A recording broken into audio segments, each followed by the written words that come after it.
Guys, welcome back to my YouTube channel. അപ്പോൾ എല്ലാവരും നല്ല അടിപൊളിയായിട്ടിരിക്കാൻ പ്രതീക്ഷിക്കുന്നു. അപ്പോൾ ഇന്നത്തെ വീഡിയോ വന്നിട്ട് കുറേ പേർക്കൊക്കെ റിലേറ്റ് ചെയ്യാൻ പറ്റുന്ന ഒരു വീഡിയോ ആണ്.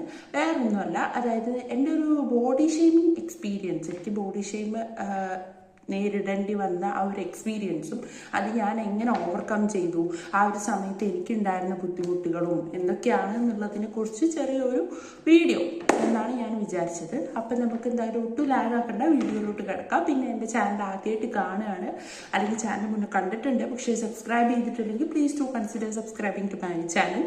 തൊട്ടപ്പുറത്തുള്ള ഒരു ബെല്ലൈക്കണും കൂടി അമർത്താം. എന്നാൽ മാത്രമേ ഞാനിടുന്ന വീഡിയോസിനും കാര്യങ്ങളൊക്കെ എന്താ പറയുക നോട്ടിഫിക്കേഷൻസ് കാര്യങ്ങളൊക്കെ കിട്ടുള്ളൂ.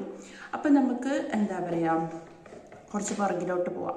അപ്പോൾ ഞാൻ സ്കൂളിൽ പഠിക്കുന്ന സമയം ഇപ്പോൾ സ്കൂളിൽ പഠിക്കുന്ന സമയമല്ല, എൻ്റെ ഒരു ജനന സമയം മുതലേ ഞാൻ അത്യാവശ്യം നല്ല തടിയുള്ളൊരു കൊച്ചായിരുന്നു. അത് കഴിഞ്ഞിട്ട് പിന്നെ സ്കൂളിലോട്ടൊക്കെ കയറിയപ്പോഴും അതെ, അത്യാവശ്യം തടിയുണ്ട്, നല്ല ഹൈറ്റും ഉണ്ട്, അതിൻ്റെ കൂട്ടത്തിൽ തന്നെ തടിയുള്ളൊരു കുട്ടിയായിരുന്നു ഞാൻ. അപ്പോൾ എന്താ പറയുക, ബോഡി ഷേപ്പിംഗ് എന്ന് പറയുമ്പോൾ നമ്മൾ പല രീതിക്ക് ഈ ഒരു തടീൻ്റെ പേര് പറഞ്ഞിട്ട് പല രീതിക്ക് എനിക്ക് ബോഡി ഷേപ്പിംഗ് നേരിടേണ്ടി വന്നിട്ടുണ്ട്. ഫ്രണ്ട്സിൻ്റെ അടുത്ത് നിന്ന് വന്നിട്ടുണ്ട്, റിലേറ്റീവ്സിൻ്റെ അടുത്ത് നിന്ന് വന്നിട്ടുണ്ട്, സ്കൂളിൽ നിന്ന് കിട്ടിയിട്ടുണ്ട്. അങ്ങനെ ഒരുപാട് എന്താ പറയുക രീതിക്ക് ബോഡി ഷേപ്പിംഗ് കാര്യങ്ങൾ അനുഭവിച്ച ഒരാളാണ് ഞാൻ. അപ്പോൾ നമ്മൾ പണ്ടേ എന്താ പറയുക തടി ഉള്ളത് കൊണ്ട് തന്നെ നമ്മുടെ ഈ ചില റിലേറ്റീവ്സൊക്കെ പറയുമായിരുന്നു, ഇനിയിപ്പോൾ ഇവളുടെ തടിയൊന്നും കുറയാനൊന്നും പോകുന്നില്ല, എന്താ പറയുക, പിന്നെ ഇവള് ഭയങ്കര ഓവർ വെയിറ്റ് ആണ്, ഒട്ടും ഹെൽത്തി അല്ല, അതെങ്ങനെ ഭയങ്കരമായിട്ട് ഫുഡ് കഴിക്കുന്നല്ലേ, പിന്നെ ഇപ്പം ഇങ്ങനെ തടിക്കാണ്ടിരിക്കുക, പിന്നെ അതേപോലെ പാരമ്പര്യമായിട്ട് ഇവള് തടിയുള്ളതാണ്, ഇനി തടി കുറയാൻ പോകുന്നില്ല എന്നൊക്കെ പറഞ്ഞിട്ട് എന്താ പറയുക അങ്ങനത്തെ വർത്താനമൊക്കെ ഉണ്ടായിരുന്നു. പിന്നെയെന്ന് പറഞ്ഞു കഴിഞ്ഞാൽ ഇപ്പോൾ എന്താ പറയുക നമ്മളിപ്പോൾ കുറച്ച് ഒരു എന്താ പറയുക ജീൻസ് ടോപ്പ് അങ്ങനത്തെ ഔട്ട്ഫിറ്റൊക്കെ ഇടുന്ന സമയത്താണെങ്കിലും ഇവരുടെ ഭാഗത്തു നിന്ന് പല രീതിക്ക് പല ആൾക്കാരും, പല നാട്ടുകാരായിക്കോട്ടെ, പല റിലേറ്റീവ്സ് ആയിക്കോട്ടെ, പല രീതിക്കുള്ളൊരു കമൻസും കാര്യങ്ങളൊക്കെ പറയുമായിരുന്നു. ഇത്രയും തടി വെച്ചിട്ട് ഇവർക്ക് വല്ല ചുരിദാർ ഇട്ടാൽ പോരെ, അല്ലെങ്കിൽ എന്താ പറയുക ഷാളില്ലാത്ത ഡ്രസ്സ് ഇട്ട് നടക്കുക എന്നൊക്കെ പറഞ്ഞിട്ട്, ചെറിയ കുട്ടിയായിരുന്ന ടൈമിൽ തന്നെ ഷാളില്ലാത്ത ഡ്രസ്സ് ഇട്ട് നടക്കുകയാണ്, അങ്ങനത്തെ തരത്തിലുള്ള പല രീതിക്കുള്ള ടോക്കും കാര്യങ്ങളൊക്കെ ഉണ്ടായിരുന്നു. പിന്നെയെന്ന് പറഞ്ഞു കഴിഞ്ഞാൽ എന്നെ സംബന്ധിച്ച് ഞാൻ ഡാൻസ് പഠിച്ച ഒരാളാണ്. ഞാൻ 5 വർഷം എന്താ പറയുക ഡാൻസ് പഠിച്ചിട്ടുള്ള, ക്ലാസിക്കൽ ഡാൻസ് പഠിച്ചിട്ടുള്ള ഒരാളാണ്. അപ്പം എനിക്ക് ഡാൻസിനോട് ഭയങ്കര ഇൻട്രസ്റ്റ് ആയിരുന്നു. അപ്പം ഞാൻ ഈ സ്കൂളിൽ പഠിക്കുന്ന സമയത്ത് എനിക്ക് ഈ ആനുവൽ ഡേയിലൊക്കെ പങ്കെടുക്കാൻ ഭയങ്കര ആഗ്രഹമായിരുന്നു. അപ്പോൾ ആ ടൈമിൽ ഞാൻ എന്ത് ചെയ്യും, ഞാനിങ്ങനെ ഓരോ പ്രോഗ്രാംസിനൊക്കെ ആനുവൽ ഡേക്ക് നമുക്ക് ഇങ്ങനെ ചാർട്ട് ഇടും, അതായത് ഇത്ര പ്രോഗ്രാംസ് ഉണ്ട് പറഞ്ഞ് ചാർട്ട് ഇടും. അപ്പം ഞാൻ എന്ത് ചെയ്യും, ഞാനിങ്ങനെ ഒരു പ്രോഗ്രാമിന് പോകും, അവിടെ നിന്ന് സെലക്ഷൻ നടത്തും, പുറത്താക്കും, അടുത്ത പ്രോഗ്രാമിന് പോകും, അങ്ങനെ ആ ഒരു ചാർട്ടിൽ എത്ര പ്രോഗ്രാം എഴുതിയിട്ടുണ്ടോ അതിന് മൊത്തം ഞാൻ പോയിട്ടുണ്ട്. അപ്പോൾ എന്താ പറയുക കുറച്ച് വലുതായിട്ടാണെങ്കിൽ, അതായത് ഇപ്പോൾ ഒരു 7ാം ക്ലാസ് 8ാം ക്ലാസ് ഒക്കെ എത്തിയിട്ടാണെങ്കിലും ഓക്കെ, എനിക്ക് മനസ്സിലാക്കി എനിക്ക് കളിക്കാനുള്ള കഴിവില്ല, അതുകൊണ്ടായിരിക്കും ഇവരെന്നെ എടുക്കാത്തത്. പക്ഷെ ഞാൻ 1ാം ക്ലാസ് മുതൽ എന്നെ ഈ പറഞ്ഞ പോലെ ഡാൻസ് പ്രോഗ്രാംസിനൊക്കെ ഞാൻ പോകുമ്പോൾ എന്നെ ഔട്ടാക്കിയിട്ടേ ഉള്ളൂ. ഈ 1ലൊക്കെ പഠിക്കുമ്പോൾ എന്ന് പറയുമ്പോൾ എന്ത് സെലക്ഷൻ്റെ അടിസ്ഥാനത്തിലാണ് അവർ ഔട്ടാക്കിയതെന്ന് എനിക്കറിയില്ല. അതും ക്ലാസ് പഠിക്കുന്ന ബാക്കി എല്ലാ ഗേൾസും എല്ലാ ബോയ്സും ഉള്ള ഡാൻസ്, ഞാൻ മാത്രമില്ല. എന്നിട്ട് ഞാൻ മാത്രം ആനുവലിലേക്ക് പോവാം പരിപാടി കാണാൻ വേണ്ടിയിട്ടാണ്. അപ്പോൾ ആ ഒരു സമയത്ത് ഞാനിങ്ങനെ ഇതെന്താ എന്നെ എടുക്കാത്തെന്നുള്ള ഒരു സാധനം തോന്നിയിട്ടുണ്ടായിരുന്നു. പിന്നെ അത് കഴിഞ്ഞിട്ട് ഞാൻ എന്ത് ചെയ്യും, അടുത്ത വർഷവും വീണ്ടും ഞാൻ എല്ലാ പരിപാടിക്കും പോവും, എല്ലാത്തിനും എന്നെ ഔട്ടാക്കും. എനിക്കിപ്പോഴും ഓർമ്മ ഉണ്ട്, ഞാനൊരു പ്രാവശ്യം ഒരു ഡാൻസിന് ഇതേപോലെ സെലക്ഷന് പോയി. അപ്പോൾ പോയപ്പോൾ അവിടുത്തെ മിസ് എന്നോട്, ചാർജിലുള്ള മിസ് പറഞ്ഞു, പോണതിന് ഇത് 8ാം ക്ലാസ് പഠിക്കുന്ന കുട്ടിയൊക്കെ 8ന്റെ മുകളിലോട്ടുള്ള കുട്ടിയൊക്കെയുള്ള ഡാൻസ് ആണല്ലോ എന്ന് പറഞ്ഞു. അപ്പോൾ ഞാൻ ഓക്കെ മിസ് എന്ന് പറഞ്ഞിട്ട് ഞാൻ എന്നിട്ട് അതിൻ്റെ സെലക്ഷനും പങ്കെടുത്തു. പക്ഷെ എന്നെ ഒട്ടയ്ക്ക് വിട്ടു, അത് വേറെ കാര്യം.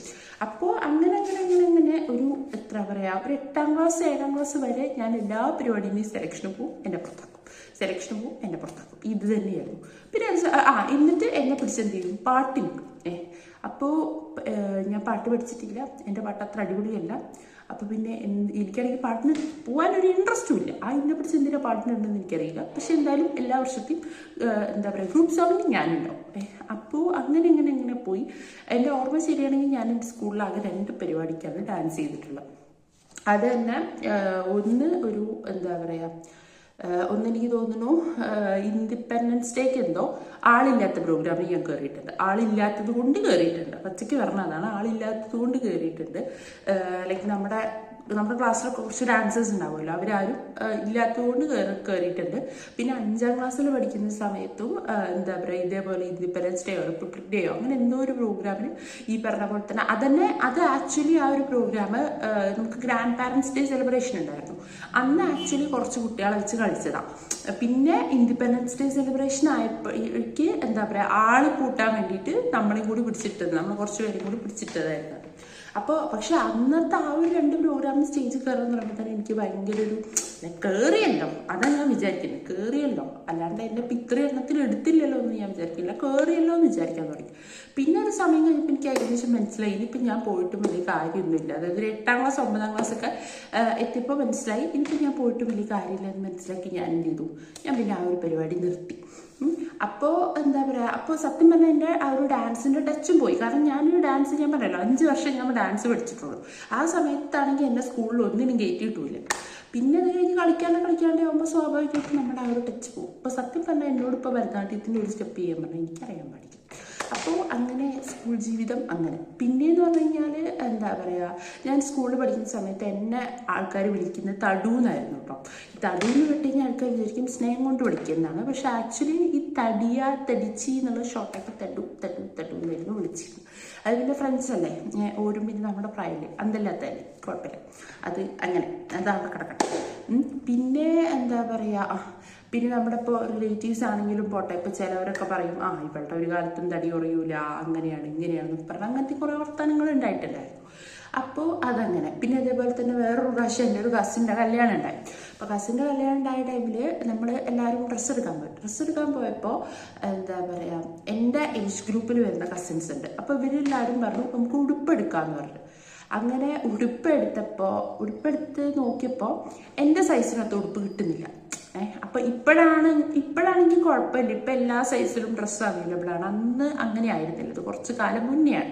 അപ്പോൾ എൻ്റെ സൈസിൽ മാത്രം ഉടുപ്പില്ല, ബാക്കി എല്ലാവർക്കും ഉടുപ്പ് കിട്ടി. അപ്പോൾ അതും ഒരേ കളറിൽ ഉടുപ്പ് കിട്ടി. അപ്പോൾ പിന്നെ ലാസ്റ്റ് ഞാൻ പോയി ചുരിദാർ എടുത്തിട്ട് വന്നു.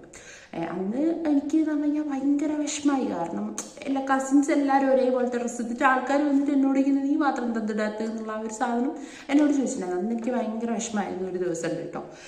അപ്പോൾ അങ്ങനെയൊക്കെ ആയിട്ട് എന്താ പറയുക അങ്ങനെയൊക്കെ ഉണ്ടായിരുന്നു. പിന്നെയെന്ന് പറഞ്ഞു കഴിഞ്ഞാൽ പിന്നെ ഞാൻ ഈ പറയുന്ന പിന്നെ ഞാൻ ഈ ബോഡി ഷേമിങ് ഒക്കെ കിട്ടിയ സമയത്ത് എനിക്ക് ഭയങ്കര എന്താ പറയുക ഭയങ്കര പേടിയായിരുന്നു. അതായത് ഞാനൊരു 5ാം ക്ലാസ്സിൽ പഠിക്കുമ്പോൾ ഒരു 50 കിലോൻ്റെ അടുത്തുണ്ടായിരുന്നു. 6 എത്തിയപ്പോൾ 60 ആയി, 7 എത്തിയപ്പോൾ 70 ആയി, 8 എത്തിയപ്പോൾ 80 വരെ ഞാൻ പോയിട്ടുണ്ട്. അത് കഴിഞ്ഞപ്പോൾ എനിക്ക് പേടിയായി. അതായത് 10ാം ക്ലാസ്സിൽ എത്തുമ്പോൾ 100 കിലോ ആവുമോ?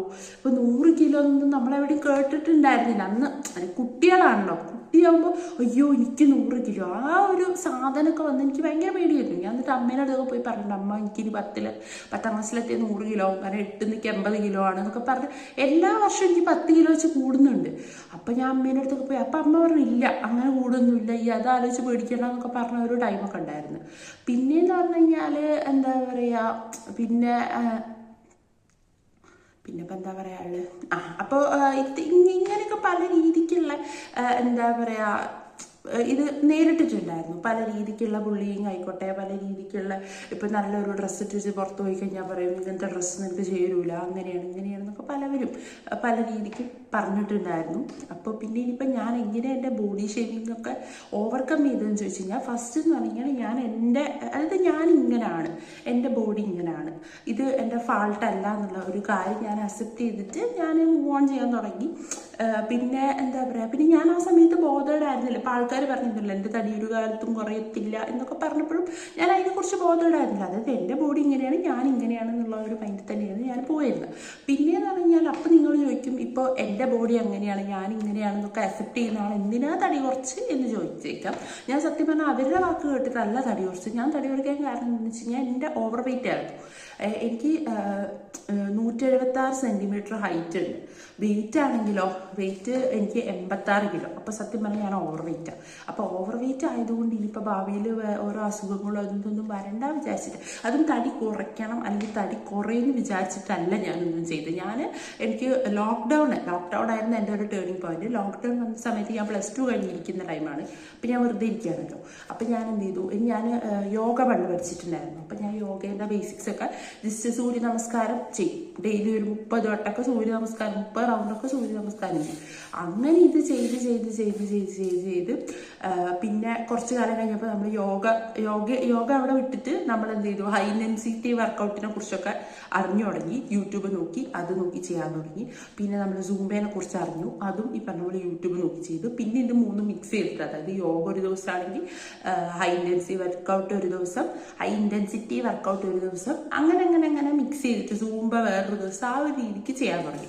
അങ്ങനെ ഞാൻ റെഗുലറായിട്ട് എന്താ പറയുക, വർക്കൗട്ട് മാത്രമല്ല കേട്ടോ, ഞാൻ ഫുഡും നല്ല രീതിക്ക് കൺട്രോൾ ചെയ്ത് പോയിരുന്നു. കൺട്രോൾ ചെയ്ത് പോകാൻ മീൻസ് പട്ടിണി അടക്കമല്ല, ഞാൻ ഈ പറയുന്ന എല്ലാ പച്ചക്കറി കൂടുതൽ കഴിക്കാൻ തുടങ്ങി, വെള്ളം കൂടുതൽ കുടിക്കാൻ തുടങ്ങി. പിന്നെ മീന്, ചിക്കൻ, ഇറച്ചി, മുട്ട, അങ്ങനത്തെ ഇറച്ചി തന്നെയല്ലേ ചിക്കൻ, എന്തായാലും അങ്ങനത്തെ സാധനങ്ങളൊക്കെ ഞാൻ കൂടുതൽ കഴിക്കാൻ തുടങ്ങി. അപ്പോൾ അതിൻ്റെതായ ചേഞ്ചുകൾ എൻ്റെ ബോഡിയിലോട്ട് വരാൻ തുടങ്ങി. പിന്നെ 2-3 വർഷത്തിന് ശേഷം എൻ്റെ ഫ്രണ്ട്സ് കാണുമ്പോൾ, ഇപ്പം എന്നെ അപ്പം ബോഡി ഷെയിം ചെയ്തിരുന്ന എൻ്റെ ഫ്രണ്ട്സ് കാണുമ്പോൾ വരെ അയ്യോ നീ എങ്ങനെ മെലിഞ്ഞ്, അതേപോലെ തന്നെ അപ്പം എന്നെ ബോഡി ഷെയിം ചെയ്തിരുന്ന കസിൻസും റിലേറ്റീവ്സൊക്കെ ആണെങ്കിലും നീ എങ്ങനെ മെലിഞ്ഞ് ഒന്ന് പറഞ്ഞു തരുമോ, അങ്ങനെയൊക്കെ നമ്മളോട് വന്നിട്ട്, ഇപ്പം നാട്ടുകാരാണെങ്കിലും ശരി നമ്മളോട് ചോദിക്കുക, അങ്ങനെയൊക്കെ ഉണ്ടായി. അപ്പോൾ അങ്ങനെയൊക്കെയാണ് എൻ്റെ ഒരു ലൈഫിൻ്റെ ഒരു ഇത് വരുന്നത്. അപ്പോൾ ബൈ എനിക്ക് പറയാനുള്ളത്, നമ്മളാരും ബോഡി ഷെയിം ചെയ്യാണ്ടിരിക്കാൻ ശ്രമിക്കുക. കാരണം നമുക്കൊരു ജോക്കായിട്ട് നമ്മൾ പലതും പറയുന്നതായിരിക്കും, പക്ഷെ കേൾക്കുന്ന ആൾക്കാർ അത്ര ജോക്കായിരിക്കില്ല. അപ്പോൾ എന്താ പറയുക, അപ്പം അങ്ങനെയാണ് ഞാൻ ഈ ഒരു എന്താ പറയുക ഇപ്പോഴത്തെ ഈ ഒരു വീട്ടിലോട്ട് വന്നത്. അപ്പോൾ ഇന്ന് ഞാനിപ്പോൾ ഈ പറഞ്ഞ വീഡിയോ ആർക്കെങ്കിലും, അതായത് ഇപ്പം ഇങ്ങനെ ബോഡി ഷേമിങ്, ഇപ്പം വെയിറ്റിനെ ബേസ് ചെയ്തിട്ട് അല്ലെങ്കിൽ വേറെ എന്തെങ്കിലും ബേസ് ചെയ്തിട്ട് ബോഡി ഷേമിങ് ഒക്കെ ഫേസ് ചെയ്യുന്നവർക്ക് ഹെൽപ്ഫുൾ ആവുമെന്ന് വിചാരിച്ചിട്ട് ഞാൻ എടുക്കുന്ന വീഡിയോ ആണ്. അപ്പോൾ വീഡിയോ ഇഷ്ടമായാൽ ലൈക്ക് ചെയ്യുക, ഷെയർ ചെയ്യുക, പിന്നെ അതേപോലെ തന്നെ സബ്സ്ക്രൈബ് ചെയ്യുക. ഇനി അടുത്തത് ഏത് വീഡിയോ വേണം എന്നുള്ളത് താഴെ കമൻറ്റ് ചെയ്യുക. അപ്പോൾ ഇത്രയേ ഉള്ളൂ ഇന്നത്തെ വീഡിയോ. ടാറ്റാ.